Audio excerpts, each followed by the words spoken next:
Assalamualaikum warahmatullahi wabarakatuh. Perkenalkan, kami dari kelompok 2 yang beranggotakan yang pertama yaitu Dwi Ratna Anjani, yang kedua Alfandi Indra Kurniawan, dan ketiga Garda Putra Widi Sanjaya. Di video kali ini kami ingin mendemonstrasikan simulasi deadlock pada sistem operasi menggunakan OS simulator. Sebelumnya kami jelaskan sedikit tentang deadlock.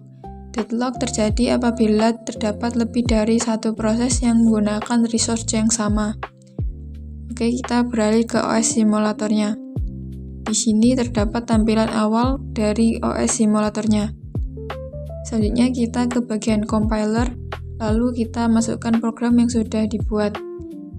Di sini terdapat program P1 yang di dalamnya terdapat resource 1 yang dialokasikan. Lalu menunggu 3 saat, kemudian terdapat resource 2 yang dialokasikan. Dan program P1 ini akan diulangi sebanyak 20 kali. Selanjutnya kita ke bagian compile, lalu klik compile. Setelah berubah menjadi bahasa mesin, klik load in memory. Setelah tersimpan dalam memori, selanjutnya kita buat program P2 dengan menggunakan resource 2 dan resource 3.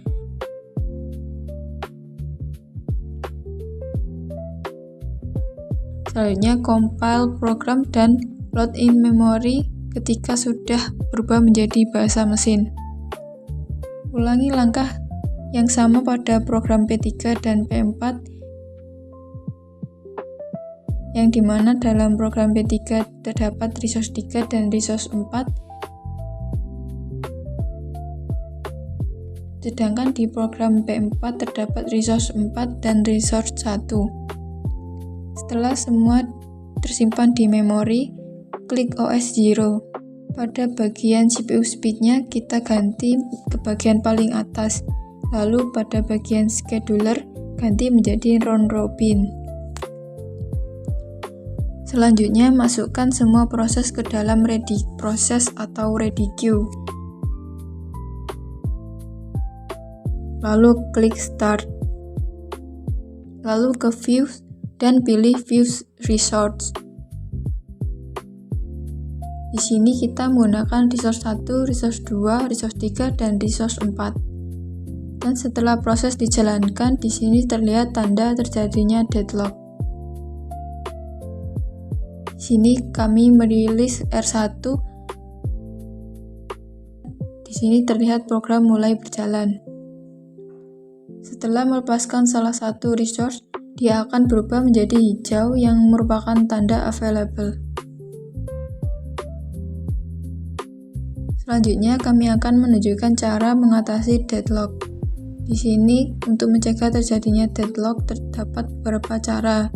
Di antaranya yaitu ada disallow half and wait, disallow circular wait, use total ordering, abort process, preemptive resource, dan do not detect. Buat melepas deadlocknya juga bisa pakai yang salah satu dari ini atau ini, pakai satu aja bisa.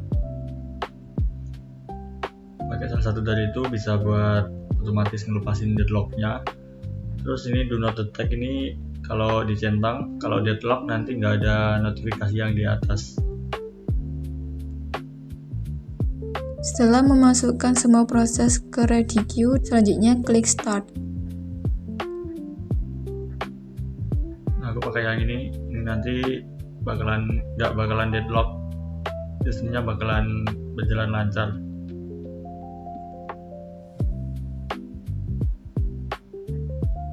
Bisa pakai salah satu dari tadi yang ini atau yang ini. Kalau pakai yang ini bakalan tetap deadlock, gak ngaruh apa-apa.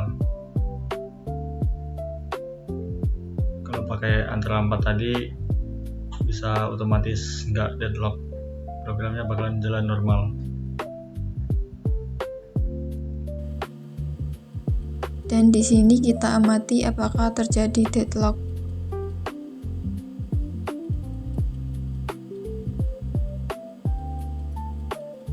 Dan terlihat di sini tidak menandakan terjadinya deadlock.